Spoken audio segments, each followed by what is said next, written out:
आज की कथा है शिव पार्वती विवाह। सती विरह में शंकर जी की विचित्र दशा हो गई।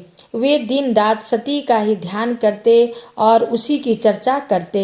सती ने भी देह त्याग करते समय यही संकल्प किया था कि मैं पर्वतराज हिमालय के यहाँ जन्म ग्रहण कर फिर से शंकर जी की अर्धांगिनी बनूं। भला जगदम्बा का संकल्प कहीं अन्यथा हो सकता है। वे काल पाकर हिमालय पत्नी मेनका के गर्भ में प्रविष्ट हुईं और यथा समय उनकी कोख में से प्रकट हुईं। पर्वतराज की दुहिता होने के कारण वे पार्वती कहलाईं।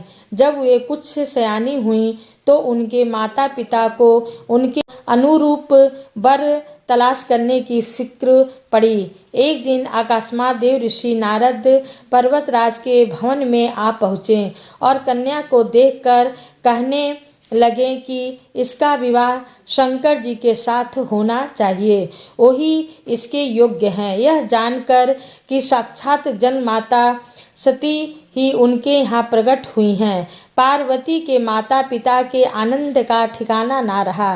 वे मन ही मन अपने भाग्य की सराहना करने लगी।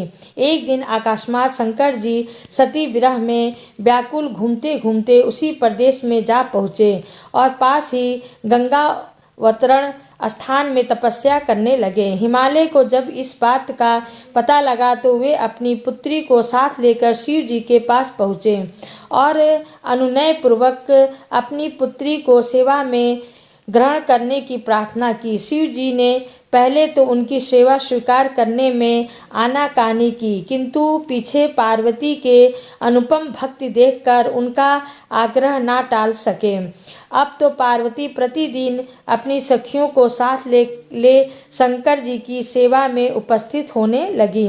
वे उनके बैठने का स्थान झाड़ बहार कर साफ कर देती और उन्हें किसी प्रकार का कष्ट ना हो इस बात का सदा ध्यान रखती। वे नित्य प्रति उनके चरण धोकर चरणोदक ग्रहण करती और षोडशोपचार से उनकी पूजा करती। इस प्रकार पार्वती को लोक शंकर भगवान शंकर की सेवा करते सुदीर्घ काल व्यतीत हो गया, किंतु पार्वती जैसे त्रिभुवन सुंदरी पुण्ययौना बाला से इस प्रकार एकांत में सेवा लेते रहने पर भी शंकर के मन में कभी विकार नहीं हुआ। वे सदा आत्म रमण करते हुए समाधि में निश्चय रहते।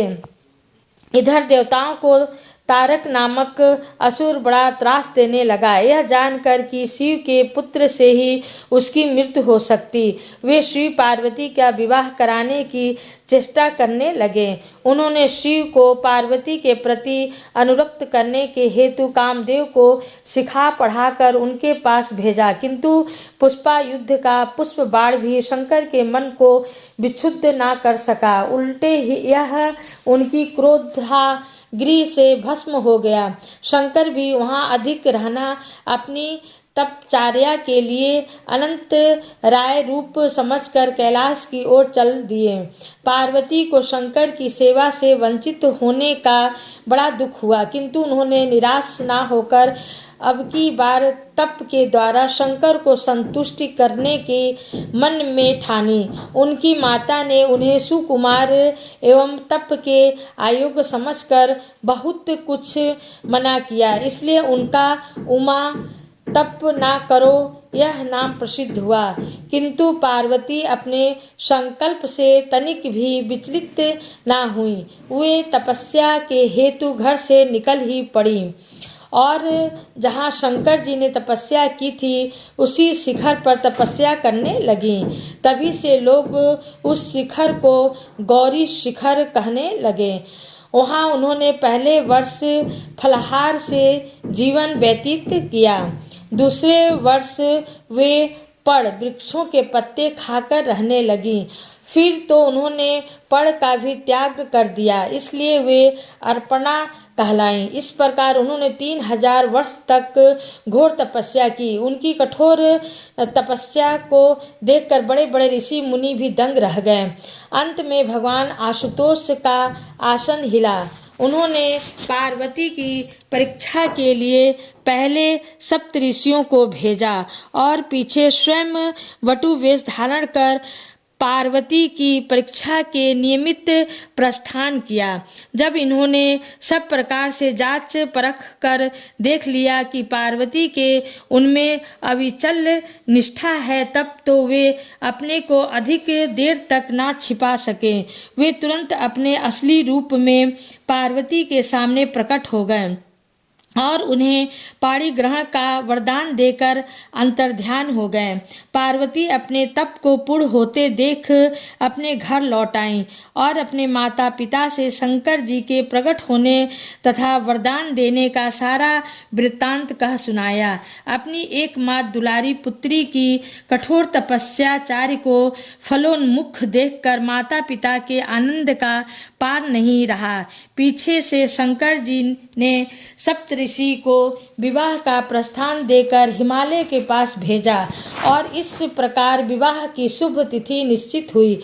शंकर जी ने नारद जी के द्वारा सारे देवताओं को विवाह में सम्मिलित होने के लिए आदर पूर्वक निमंत्रित किया और निश्चित तिथि को ब्रह्मा विष्णु इंद्र प्रभृति सारे प्रमुख देवता अपने अपने दल बल सहित कैलाश पर आ पहुँचे। उधर हिमालय ने विवाह के लिए बड़ी धूमधाम से तैयारियां की और शुभ लग्न में शिव जी की बारात हिमालय के द्वार पर आ लगी। पहले तो शिव जी का विकट रूप तथा उनकी भूत प्रेतों की सेना को देखकर मैना बहुत डर गईं और उन्हें अपनी कन्या का पाणिग्रहण कराने में आनाकानी करने लगीं। पीछे से जब उन्होंने शंकर जी का करोड़ों कामदेवों को जाने वाला 16 वर्ष की अवस्था का परमलवड़यम रूप देखा तो वे देह गेह की शुद्धि भूल गईं और शंकर अपनी कन्या के साथ अपनी आत्मा को भी निछावर कर दिया।